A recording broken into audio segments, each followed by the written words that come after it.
Welcome to episode 127 of the Sports Geek podcast, and our first in our Sports Startup series, featuring FamousFan.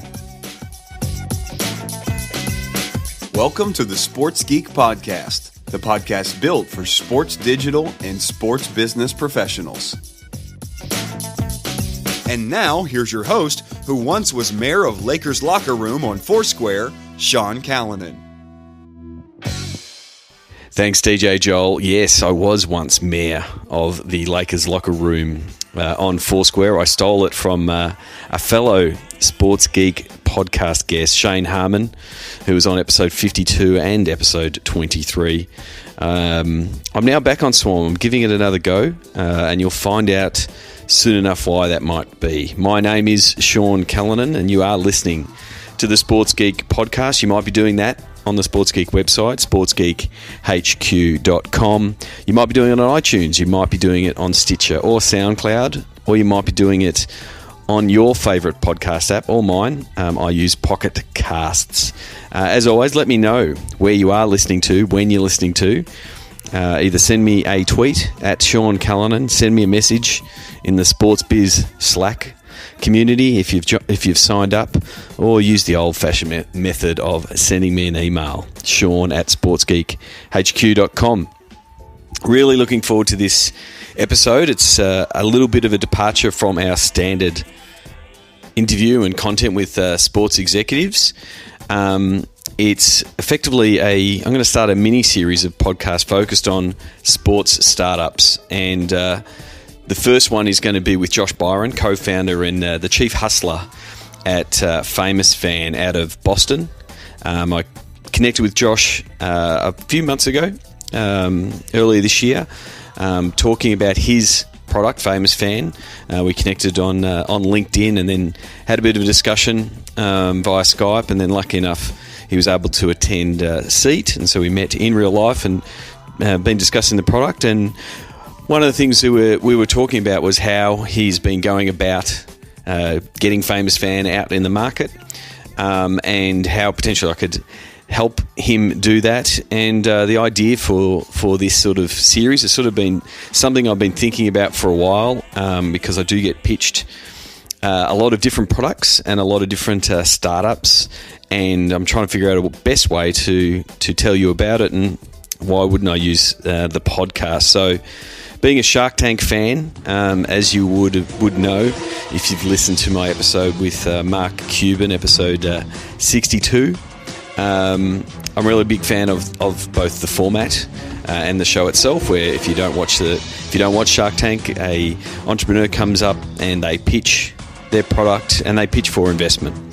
Now in this case, I'm not going to get Josh to pitch for investment, but I like the format. So in the way this is going to go, and it's going to go with other sports startups over the journey, is that he's going to pitch what FamousFan is, and I'm going to play the role of a shark, asking the questions for you, the Sports Geek podcast listeners. So it's a great chat. It's good to sort of dive in on the startup side of the business, doing a bit of consulting with startups with Chunky Media. So sort of taking a bit of that skill set across into this podcast interview.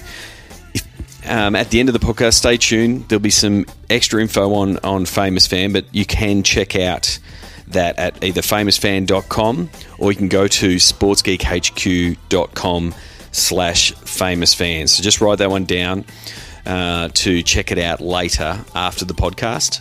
But here is my chat with Josh Biren, co-founder of FamousFan.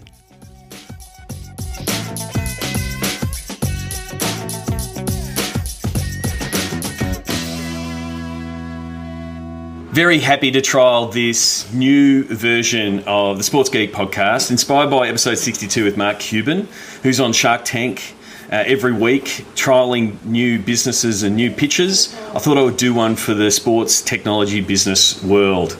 First up, we've got co-founder from FamousFan, Josh Biren, to tell us all about FamousFan, how it works, what it's supposed to do, and how potentially you, as a listener, could use FamousFan for your team. Josh, welcome to the Sports Geek podcast. Hey, Sean. Thanks a lot for having me. So first up, you're trapped in an elevator. You've got 60 seconds. You're standing next to a sports executive. What's your elevator pitch for FamousFan? Sure. Thanks, Sean. So at the average sporting event, nearly 66% of time is actually spent not playing the game.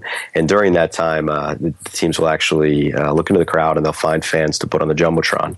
When a fan gets up there, it's a really unique, natural, candid, exciting moment, one that just the reaction from fans are just truly visceral, and what they do is they pull out their phone and they try to capture that moment. And you'd be surprised to know that nearly 10% of fans at the average event actually share this experience, and then they have no way of getting that content. So what we do at FamousFan is we work with teams to gather this content, typically the feed from their control room, and we make it available to fans in a way that is shareable and free.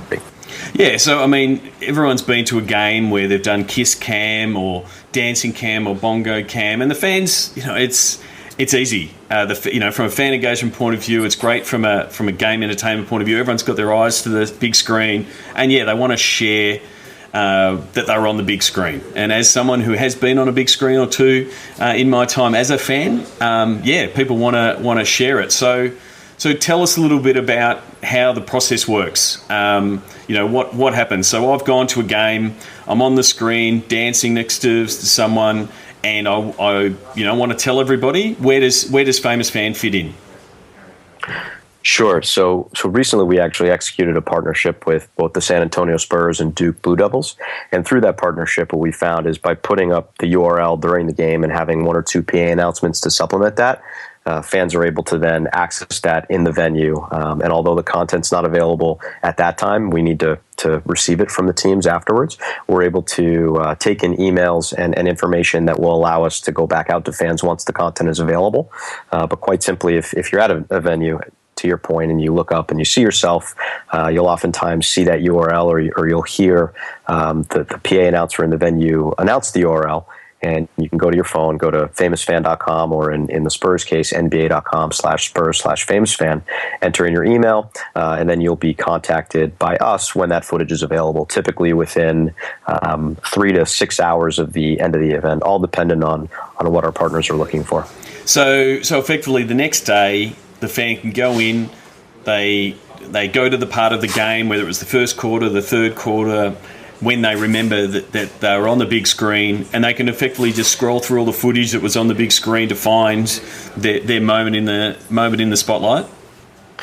Exactly, yeah. So the PA announcer will typically say something like, were you on the Jumbotron today? Remember when you were and go to, and then the URL. So we actually break it out by pregame, first quarter, second quarter, halftime, third and fourth for basketball, and the according time breaks for other sports. And yeah, to that point, we get rid of everything else. There's no game tape, nothing that would violate a licensing agreement, just fan shots. So if I were on in the second quarter of a Spurs game, for instance, I could go on, maybe watch 2 minutes or so of streaming footage, see myself, press pause on this video, and then it would actually generate a set of HD still images from that moment that I can then share.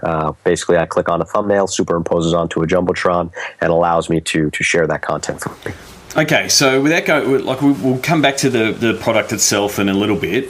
I want to dial back a little bit and get a bit of the background of where the idea came about and those kind of things. So first of all, can you give us a little bit of a background and I guess the genesis of the idea itself? Sure, absolutely. So I'm from Boston. Don't hold it against me. And I'm a Celtics fan. I go to a lot of Celtics games. In fact, I'm a season ticket holder. And one of the things that I noticed was how exciting or how excited fans reacted when they appeared on the Jumbotron. They pull out their phone, they try to capture that moment, and it disappears.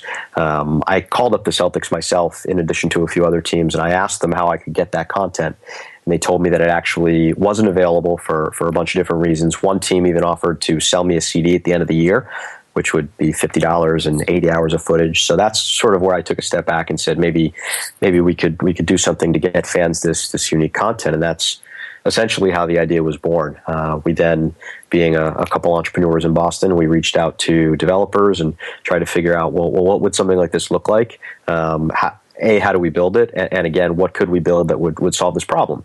And we decided on a product that allowed us to take in a video, such as the video feed from the Jumbotron that lives in the control room, and cut that video into thousands of photos. So the way that it works in practice is, if we get a 40-minute video, we will cut that using our proprietary technology into about 20 to 25,000 photos.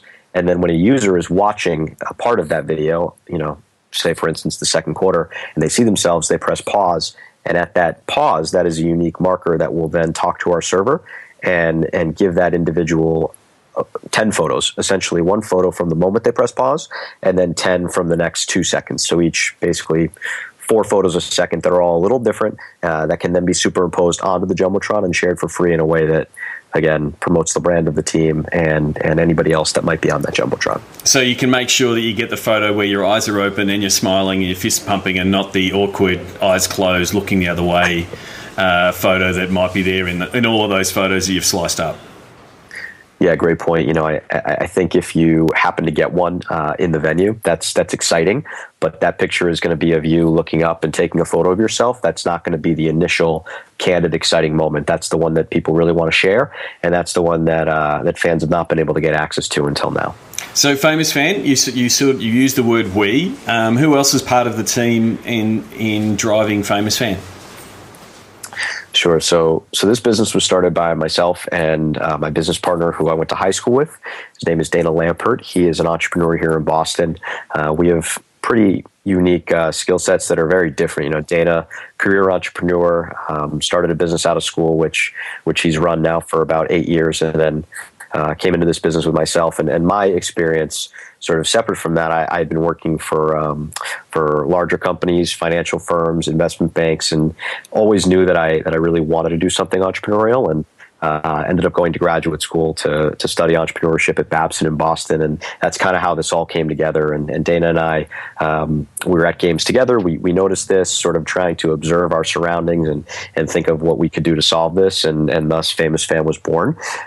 We then, as I mentioned, we built something that we felt could go out and test this idea. And then from there, we went out, raised a little bit of money, enough to get through our proof of concept. And now, proud to say, we've built a product. We have clients, paying clients, and we have a product that is backed by real metrics that show that this works to not only engage the fan and improve the in-arena experience, but it can actually be a monetizable asset for teams as well. So we'll dive into that. So you've built, for those who don't know and not in the startup and app development scene, so you built an MVP. So it's not a most valuable player, as we know in sports, but a minimum viable product.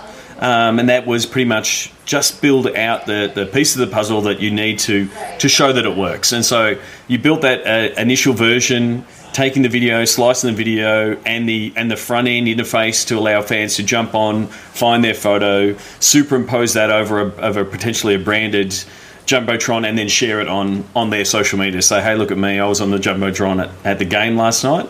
So that was the first point. And are you in the process of building that pre having any clients on board, or having anyone sort of bite down on the idea? How did you, because it is a bit of chicken and egg kind of thing when you're developing that kind of thing. Do you build out the product, or do you go secure the first client? What was the tale for you guys? Yeah, that's a great point, Sean. I think it's important when you have an idea and you're trying to bring it to market or even validate it. You just want to test and learn. You want to try. You want to iterate, see what works and see what doesn't. Ideas are great, but they're cheap, and it's really about execution. And we knew that we had what we thought was a good idea, but until you go out into the marketplace and you test it and you get user feedback and you determine if teams are willing to pay for it, then you have nothing. So we just wanted to do little things that we could in order to incrementally move this forward. And fortunately, that's what we were able to do. So take us through, you've already mentioned the Spurs. How did that relationship come about, and sort of getting that pilot project up and running? Yeah, so to your point, in terms of how do you start, initially we came out the gate, and I was trying to charge people for this. I said, this is a great idea. It does this, this, and this. It allows fans to capture moments, and I wasn't really looking at the big picture, and I didn't realize that while that might seem good to me, that's nothing without data. So I kind of misrepresented or misunderstood the market at that point. And I quickly realized that if I was going to move this forward, we needed to get a test in place. So I started approaching a few teams, and namely the NBA and the NHL. And I was trying to get a team to agree to a free partnership, a pilot that we would run. And I was looking at teams in my market in the Boston area. I was looking at teams further away. And ultimately, we settled on the San Antonio Spurs for a number of reasons. One, fantastic organization, very committed to the fan experience. They liked the concept from the start. We also felt that they were a potential client should this go well. We thought that they would ultimately pay for it, which is another criteria. And we also wanted to test outside of our market. We felt that if we had a great test in Boston, that might not be completely indicative of whether or not we were successful, since, well, it is our hometown, so we could manipulate the results or certainly be accused of doing so. So figured go to Texas, work with a team that was definitely playoff bound, get as many games as we could, and we found a team in the Spurs who were very willing to support this initiative, and they've been a fantastic partner for us so far. I think there'll be a few people who are listening who would be nodding their heads because they're pitched constantly with all these different app ideas or integrations, and like you just said, sort of making that initial mistake going, my product's awesome, all you've got to do is this, not realising all the pieces of the puzzle that have to line up to get it right. And data is such a big one of those, to be able to say, yes, it's going to deliver these outcomes for us that we do want. So going into that Spurs pilot project, you talked before about being offered a CD of all the footage. Operationally, how does it work? How do you have that turnaround? Because one of the things I find when people are pitching into sports teams is they underestimate the resources involved on the team side, who are very stretched from a resource point of view, to implement anything. So, where does FamousFan sit on that? What do the teams have to do to have FamousFan rolling out and turning around every single game, putting all the vision up? What does someone internally have to do to kick things off with you guys? Sure. Yeah, no, you're spot on. Right at the start, I knew that if this was going to succeed, I needed this to be as realistic from a user experience perspective as possible. So that was one of the things that we were looking at trying to create. But beyond that, something that I didn't really know until I got into it was how stretched these teams are. And if we're going to succeed at all, have any measure of success, this needs to be, this can't add any operational work for anybody within the organization. I personally would rather do 3 hours of work than have somebody in one of my partner organizations do 20 minutes of work. If I'm really going to succeed, I need to make this as easy to activate, simple to use, and scalable from a team perspective. Otherwise, to your point, it could be the greatest idea in the world. They're not going to buy into it. So I've tried to create something that is easy to activate, does not require extra employees, doesn't require somebody to stay 45 minutes after the game when they're ready to go home, and that's been difficult. But we've worked through that, and we've come up with something that again allows us to put in a little extra effort on the back end in order to make this work. And to answer your original question, what is essentially required is really just for the team to send us this footage.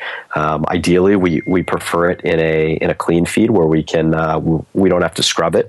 What the Spurs were able to do, they gave us 6 videos pregame, all the quarters, halftime of just fan shots, and we were able to take that, run it through our platform, easy, simple. It took them about 20 minutes to do after the game. They were willing to do that. Probably because we were doing this for free, and we certainly appreciated that. But we've had other partners who will give me a 4-hour game tape. Now, that is not the preferred way to take in data. That's definitely, again, that's intensive on my end, but I would rather do that and put in that time and make it as easy as possible for my partners over, say, not having a partnership. Yep. So it's simply, grabbing the footage from the control room and sending that footage to you, and that's job done from a game by game proposition. That's it. Dropbox, FTP, whatever's easiest. And then from a turnaround point of view, it's just a matter of you then doing your back end work and then it becoming live. by the next morning if it's a night game. That's the way that it rolls out. It depends. If we get the content like the Spurs are giving it to us, clean feed broken out by fan footage, we could have it up in 20 minutes. If it's a longer game tape, then yeah, we like 12 hours to process. One of the things that we learned with the Spurs in particular is, initially we tried to get it out as quickly as possible. We got the footage up the night of, and our engagement levels weren't that great. So we actually tried a few different times, and as it turns out, waiting until the next day, specifically around 7 or 8 o'clock, was really the best time to go back out to fans who would give us their contact info, left their email addresses. We were then able to reach out to them, make them aware that the content was live, and our engagement numbers were actually threefold what they were getting it out at night for whatever reason. I can take a few guesses, but as it turns out, I personally believe that that's because the expectation right now is not really to have this footage. Fans are just excited to have it. So, the expectation isn't to have it now or have it live. Ultimately, we'd love to be as close to live as possible, but I think we have a period where we can work with where we are now and where the technology is, and get it out night of or day after, and still be impactful where we want to be.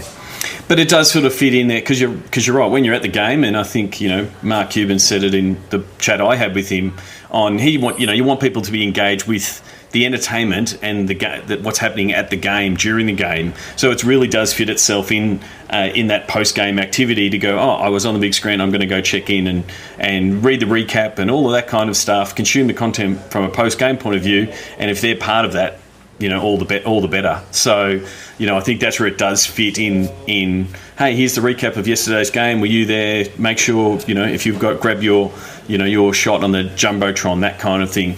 So at the moment, you're pitching it to teams and venues, stadiums that obviously activate their jumbotron a lot.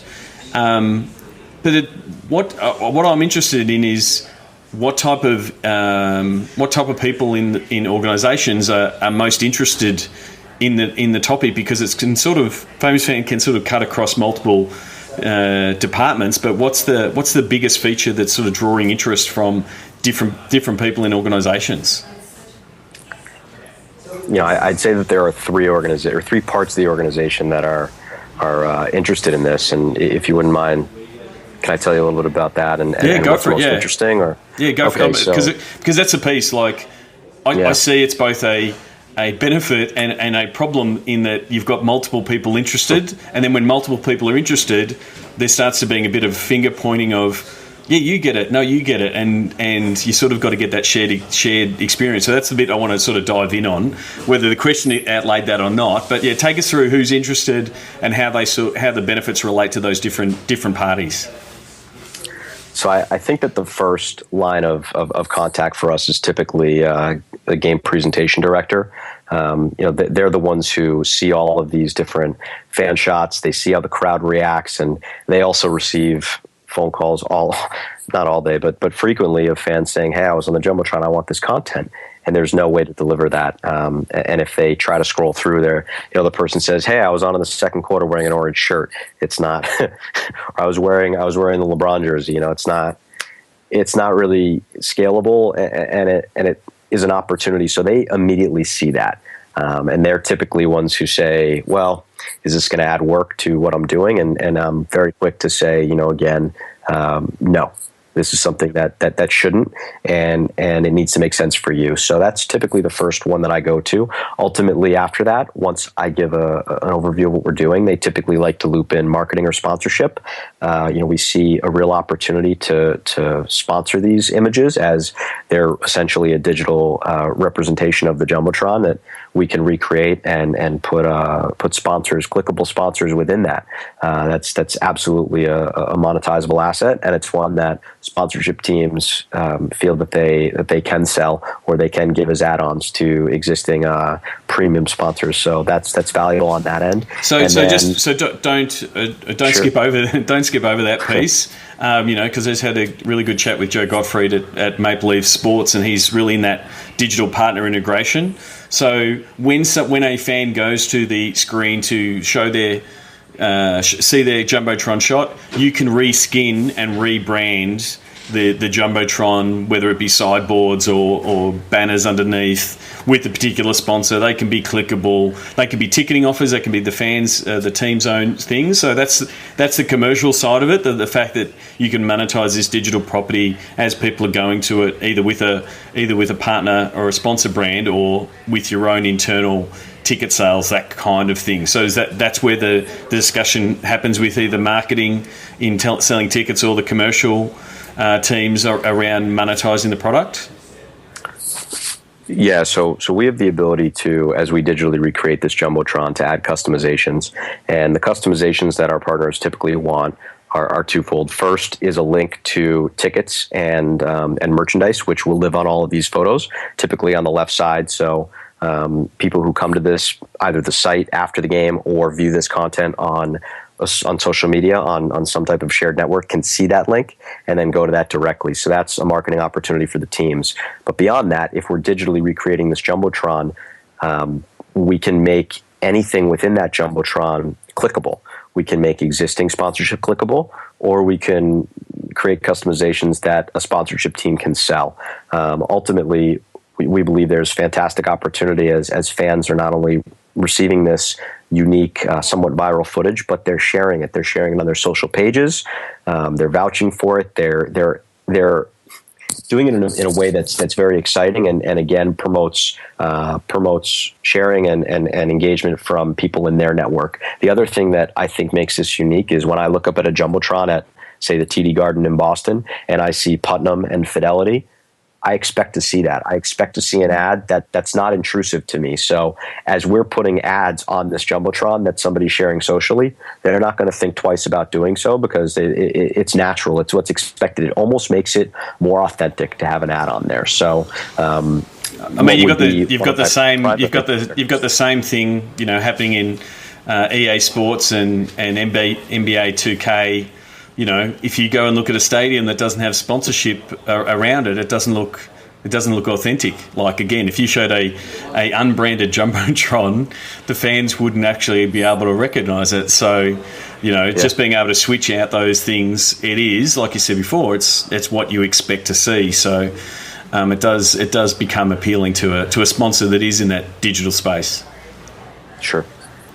So you've got your game entertainment, your commercial and marketing point of view, and you see you've got those different benefit pieces. Is the other sort of department or the other interested party CRM and your data guys in being able to get some of that data of the fans that are in the stadium? They may have come in on a guest ticket. You may not know them specifically. Is that another part of the puzzle to be able to capture some of that data of all these fans sharing their pictures? Yeah, Sean, the other part is definitely the digital team. And ultimately, when I speak to potential partners, I break down the benefits of FamousFan into 4 separate categories. One, I would say, is web traffic. We allow teams to host this content, whether it be on their webpage or on their app, and fans are actually directed to the team's page. This is a team's content, and they deserve to benefit in terms of web traffic. That would be one. 2 is data, as you pointed out. During the game, when a fan comes to the platform and the footage is not available, we request emails. When a fan is sharing content, once it's available, we ask them to verify socially. So we're actually able to get their metrics, their user data, demographic info, emails, and we share that with the team, obviously, as part of our partnership. 3, as I mentioned before, would be monetization of the content, and 4 would be the authentic promotion of not only the sponsors who are on this Jumbotron, but also the team that we're partnered with, who is then associated with their fans' personal social network in a way that's very organic. So 1, 2, 3, 4, I would say, is a lot of that does touch the digital team in addition to the other 2 teams that I just mentioned. So diving into, you've talked about data or data, depending on where my listeners are. Everyone knows that I'll say it as data. What were some of the results you can share out of the Spurs trial on how many people are capturing, going in and finding their shots? What's the kind of share and the reach of the shares? Have you got some of that data around the Spurs trial? Yeah, sure. So at an average Spurs game at the AT&T Center, there's about 18,000 fans, of which nearly 1,800 fans will appear on the Jumbotron. And that right there is a number that a lot of teams don't realize it's that many. 10% is a really large number to have this experience, but it is in fact 1,800 at the AT&T Center.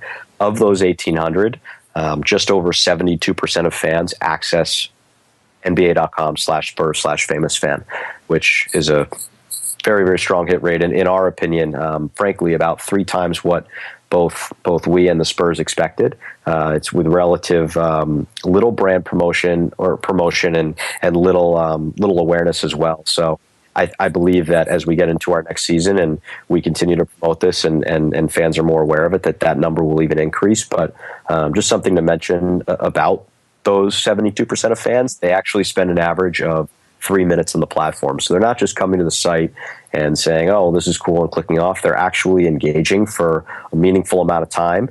They're clicking through, they're watching footage, they're sharing. They're really doing what we want them to do. So from a validation standpoint, that was really tremendous to get those results. And so that's a really key point, just one, how many people actually end up on the screen is one, and then how can you further engage those? And one of the things that we've always been doing is around the digital team and encouraging fans. This is why, every stadium now has Wi-Fi, because they want fans to be able to share their experience and, develop that FOMO, fear of missing out, and really promoting the live experience. And that's where this, fits. It does enhance the game entertainment thing and get people to brag that they're there. So I think that's for me, a real vital piece. Fan engagement, I've sort of had my say on fan engagement as a word, and the fact that it's a really hot buzzword and it's being used by a lot of people in a lot of different areas. FamousFan is promoting itself as a fan engagement tool platform. What are some of the unique selling points of FamousFan that sort of set it apart from other platforms that are in the space that are sort of hitting that mark of game entertainment, game experience, data capture, social sharing? Yeah, sure. So when I think of fan engagement, and you're right, Sean, it's such a buzzword and everyone's trying to enhance the fan experience. I think of it in 2 ways. First, I think you need to really improve or in some ways enhance the in-arena experience, which I think that, we do, although our platform only engages 10% of the arena. Those are individuals who have an experience that they never forget. They go home, they tell people about it, they share it. You ask somebody, they'll be like, oh yeah, I was in the Jumbotron, at an X game. They remember it. And if you give them a moment, they're not only going to share it, they're going to reshare it. And it's going to be something that's widely viewed, widely consumed. And it's also going to drum up interest in that event. So again, I kind of touched on both of them there, but enhance the in-arena experience.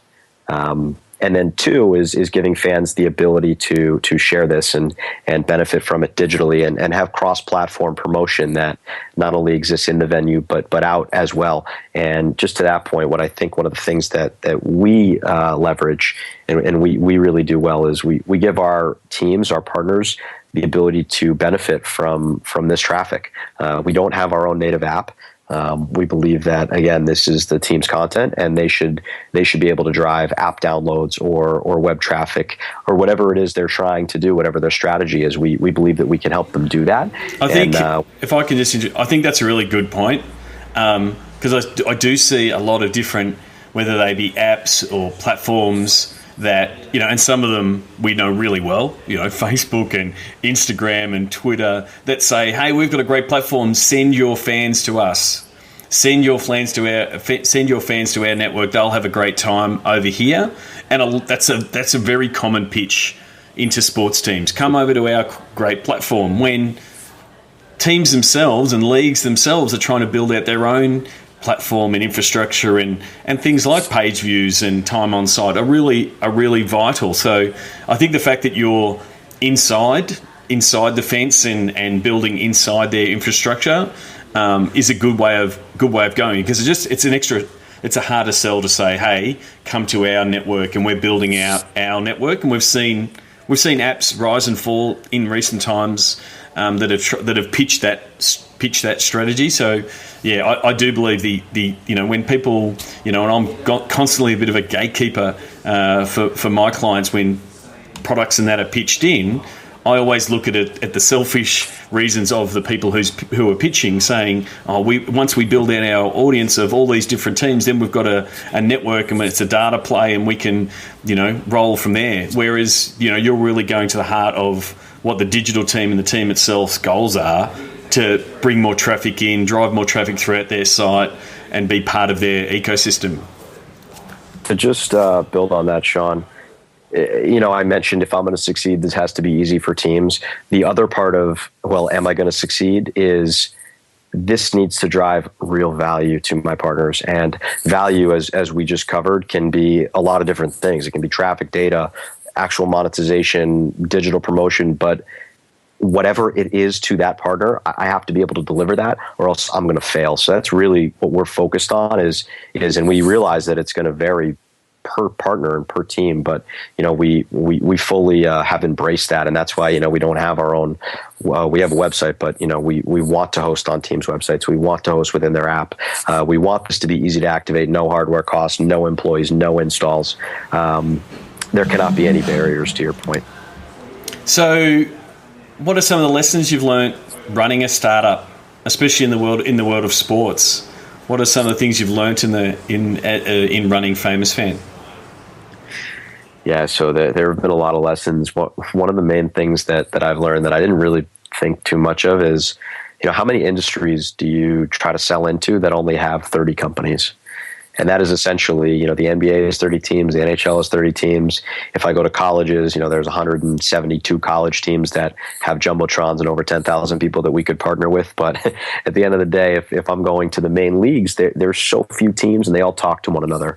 And it's reputation is important, relationships are important, and if I'm going to succeed again, to that point, it's crucial that I get the teams early on who are willing to be entrepreneurial, who want to try something, who want to work with me, and my strategy is to service them as best that I can, and know that if they can be brand evangelists for me, and they can go out and tell their friends and their counterparts at different teams, then that's my best chance of building this out.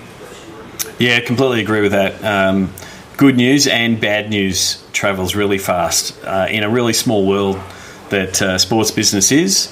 Recording this at the start of SB Week, Sports Business Week, that was founded by Russell Scabetti. It's a really small world, and so I think you're right on the right track, providing value over servicing your clients. Because for the teams, so the vendors that have done that, they're the ones that I've seen that have got the best success. When you're starting out, I had a question around your pricing strategy. When you develop a product that is completely new, has no benchmark, has no effective competitor in the space, how do you approach that? And you sort of mentioned it early on when your initial pitch was, this has got great value, I think this is awesome, I'll pay for this, and not quite understanding I guess the market and the appetite and those kind of things. How do you go about pricing something that is completely new to the market? What were some of your thoughts, and what has been the pricing strategy so far in how you're going about sort of setting up the pricing for FamousFan? Well, what I did first was we calculated, what is the value of each website visit? What is the value of each Facebook like? What is the value of each email collected? And we totaled it up, and we came up with a massive number. And, I looked at it, I said, this would be great. And then I realized people are going to laugh at me if I show them this. And so I threw away the standard, business school pricing model. And I talked to my partners and I said, what is the most valuable part of this to you? And obviously, if they're able to sell sponsorship and generate revenue, then that's gonna, that's an actual monetizable portion that could sort of anchor the pricing model. But in the absence of that, it's really, what does the market dictate? And we've been fortunate enough to have partners come forward and say, this is worth something to us, and they've set a price. And on one hand, you want to let the market dictate, but I don't want to lose any potential clients because they look at that and they say that doesn't work for us. Depending on your market size, depending on, again, your potential sponsors or deals that you have in place, you might be able to afford the market. You might not. You might pay more. I mean, not that I'm going out and trying to price gouge, but the thing is, Sorry, go. No. I was just going to say it's you got to kind of when you're growing something and when you're building something, you got to throw normal pricing structures out the window and do what works for each partner. Because and you want to facilitate business. You don't want that to be a barrier to any potential partnership that's going to grow your business. Just on the pricing piece, because it's very much it's different for if we looked at the NFL that has a short season and only X amount of games compared to the NBA and the NHL that have 40 or so home games to Major League Baseball that has so many home games, because your product is game based, but sometimes you've got to work out that scale and how that works. And then the other part is how well it can be monetized. If a sponsor wants to be part of it every single game, then that can also set the price. So it's you're sort of in that trying to find your level at the moment and working with your teams to find out how they can best monetize it, but then also present the value of, well, what's the value of generating 1,500 or 2,000 emails every game as another part of, hey, here's the value proposition. So it's a bit of, like we were saying before, that you're hitting up multiple teams and multiple benefits. You've got to do that on the pricing side when you're doing that justification, because someone's going to say, hey, Josh, why is it this price? You need to be able to come back and say, well, it's because you can sell it for this and you get this amount of emails and it drives this many more ticket sales, those kind of pieces. And you're sort of feeling that you're still in that space where it's you're moving it around and being flexible and trying to fit for what the capabilities of the team you're pitching with.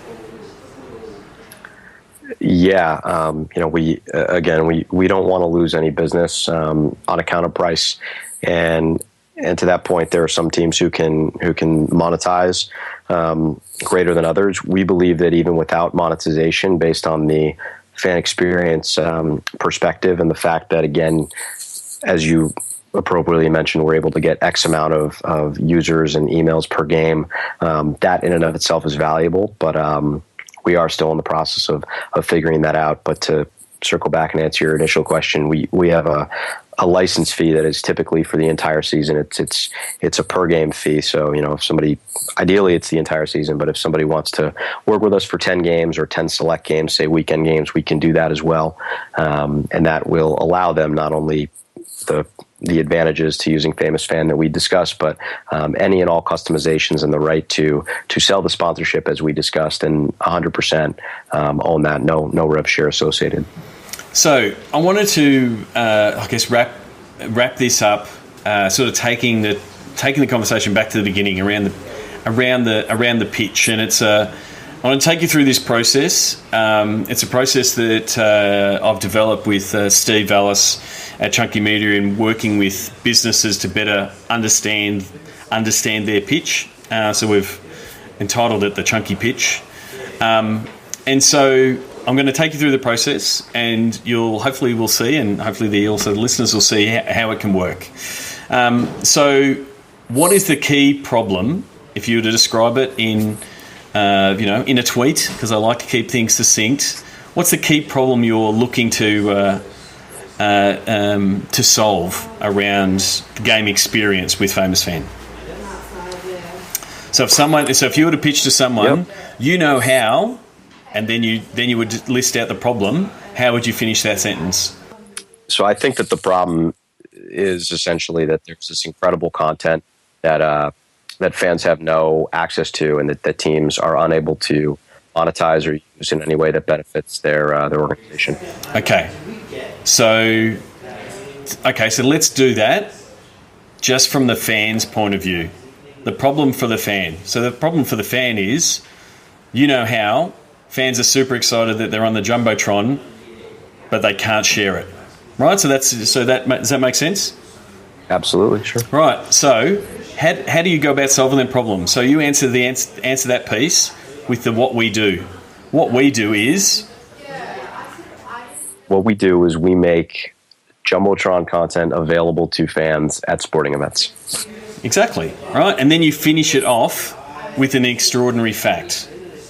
Right. And so this is where you can say, in fact, X many fans share their FamousFan moment, every game reaching over X many people. right? And so you've just gone and amped it up. So I'm going to let that marinate with you for a second, because we're going to come back to you and you're going to do the FamousFan version of the chunky pitch. Well, I'm going to give you the Sports Geek podcast chunky pitch, just to give you an example. You know how it's hard to learn about how other sports succeed in digital. What we do is interview the best in sports to share their best practices and fan engagement strategies.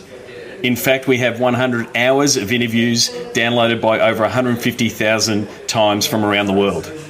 Right, so that effectively tells you exactly what the Sports Geek podcast does.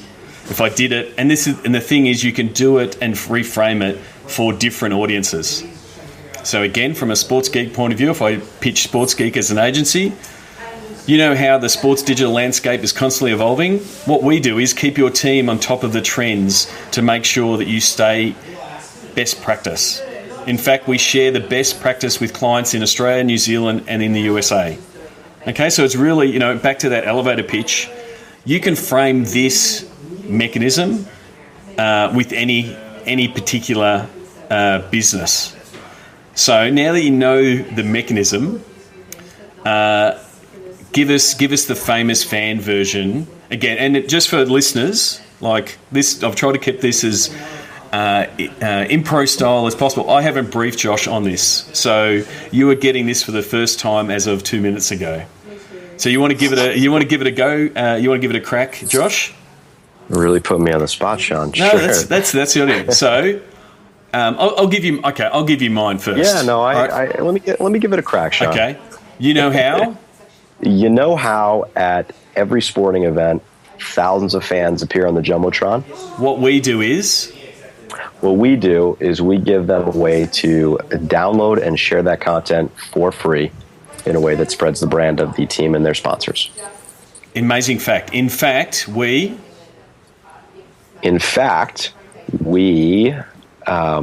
typically engage over 70% of fans who appear on the Jumbotron during a given game. There you go. Right? So, and that, like I said, that can be, and this is where you can refine it to say, how is it going to be refined to the game entertainment person? How is it going to be refined to the commercial person? How is it going to be refined to the digital person? So you can say, you know how fans expect to see sponsorship on the Jumbotron. What we do is take that sponsorship from the Jumbotron into the digital world. In fact, sponsors can now have clickable banners as fans share their pictures.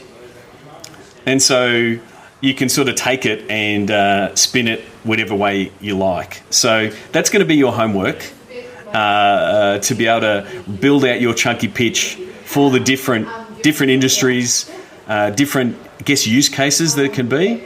But does it make sense and sort of give you some help in understanding how it might work? Yeah, absolutely. No, you're onto something, Sean. Well, that's it.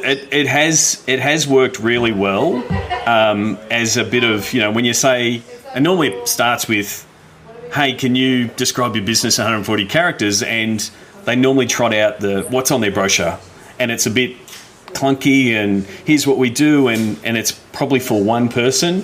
Whereas when you start thinking about, this is what it is to the fan, this is what it is to, because you have to be, as a someone that's pitching, you have to be pliable to go, that person's all focused on the data, so I have to give them the data version of my pitch. Whereas, that person's the game entertainment person, they just want to make sure that everyone is sharing their experience at the game. So I think that's where it's quite valuable, and it can start feathering out the different, marketing material and pitches, or, email scripts, or how you speak on the phone, those kind of things.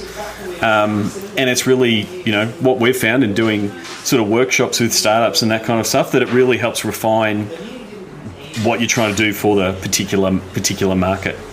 So you've now got your chunky pitch. The last thing, and this is what we'll probably discuss off air, how can people contact you if they're interested in FamousFan, in finding out more, in maybe getting a demo, talking about more about how it's working with the Spurs or Duke? how can people get in touch with you? Yeah, I would love an opportunity to speak with anybody about FamousFan who's interested in learning more. I can be reached at josh@famousfan.com. I encourage listeners to check out our website at www.famousfan.com. From there, you can actually see some of the work that we've done with various partners. And we're at a point right now where we're heading into this arena sports season. We're really looking to add partners and work with different teams. So to that extent, if you're interested in discussing what a full season partnership might look like, or even just a couple game pilot, we're in a position where we're still willing to do work to prove our value. So I would encourage you to reach out. Thank you.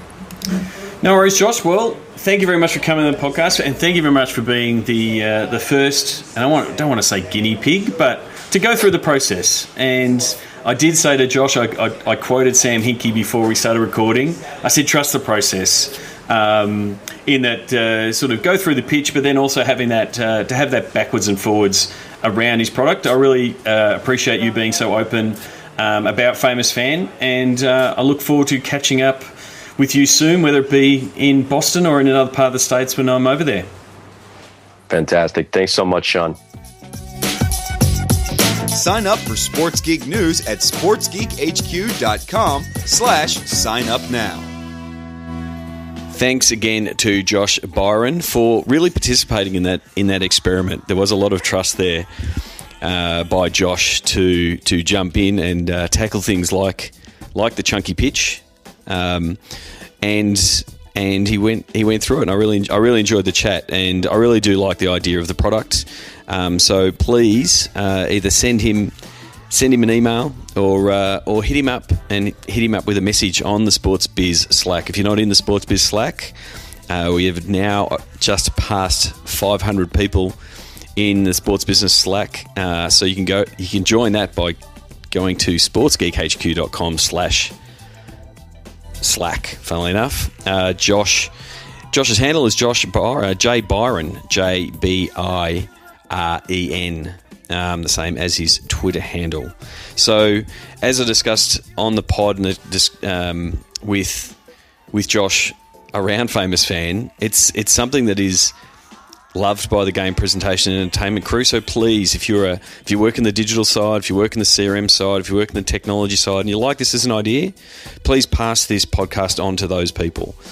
Get them to have a listen, and then potentially, send them to sportsgeekhq.com/FamousFan. I will pass on all your details to Josh, and the more people that I can pass on, the better I'll be able to work on Josh to get you guys a great deal. Because there's really a couple of ways you can do it: running out a trial, either on your marquee games on a Saturday night, or on nights that you have specifically set up for millennials or students, where you want to boost that social media shares post game.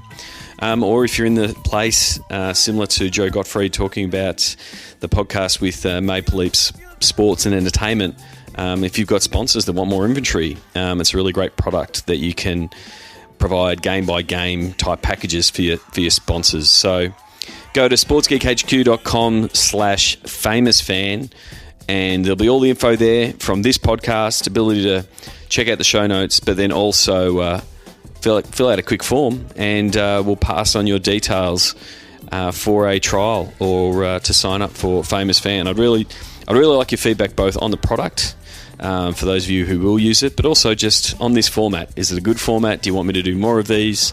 Are you a startup trying to get into the world of sports and entertainment? Please let me know, because I want to make this valuable and viable, both for you, the listener, most importantly, and then also being of some value to these startups trying to get into the space. A few things, a bit of housekeeping to wrap up. A big congratulations to Russell Scabetti for a very successful SB Week 16, Sports Business Week. He finally got to 50 cities. I will check in with Russell on the final number and the final dollars raised for the V Foundation, but any money raised to hopefully get a cure for cancer is good money. So I will make sure I find out what that final number is, and either I will mention it on the next podcast or put it in the next Sports Geek News. And on the Sports Geek News, that sort of leads me to a point where I have to apologise for those of you who are on the Sports Geek News email list. Last week I was playing around with some new tools. I'm currently migrating my list from MailChimp to Drip. Drip is a marketing automation tool. It's recently been purchased by Lead Pages. If you've gone to any of my pages that I normally talk about on the podcast, sportsgeekhq.com/slack/FamousFan/SGN, they're all Lead Pages, and so Lead Pages being a really good tool to drive inbound leads. They've recently purchased Drip, so I've been in the process of migrating my MailChimp list to Drip, and it's more automation sequence focused than list focused as MailChimp is. And while I was doing the migration, I accidentally put people into the wrong campaign, and so everyone got a notification that they just downloaded the ebook, which you get when you sign up for Sports Geek News. And unfortunately, that got sent to everybody. And sometimes, and I'm sure you've all done it, you just have that feeling in your stomach that you want to hit the unsend button, but you can't. So I'm putting my hand up. It happens to the best of us. I'm really enjoying using Drip now. I'm getting my head around how it works. They've got some really cool features around workflow, in that someone can sign up for an email, and then if they book a meeting via Calendly, which is a tool that I use to book meetings, they can be then marked as a prospect or moved into another workflow where they'll be sent another email, or a notification email will come to me, those kind of things. So I'll share some of those lessons as I've just shared now in the following episodes. But please, if you've got a question about that, or specifically around FamousFan, please send me an email, Sean@sportsgeekhq.com. And until next episode, thank you very much for listening to the Sports Geek Podcast. My name is Sean Callanan, and you've been listening to the Sports Geek Podcast. Cheers. Like the Sports Geek Podcast? Find us on Facebook.com/SportsGeek. Check out which teams work with Sports Geek at SportsGeekHQ.com/clients.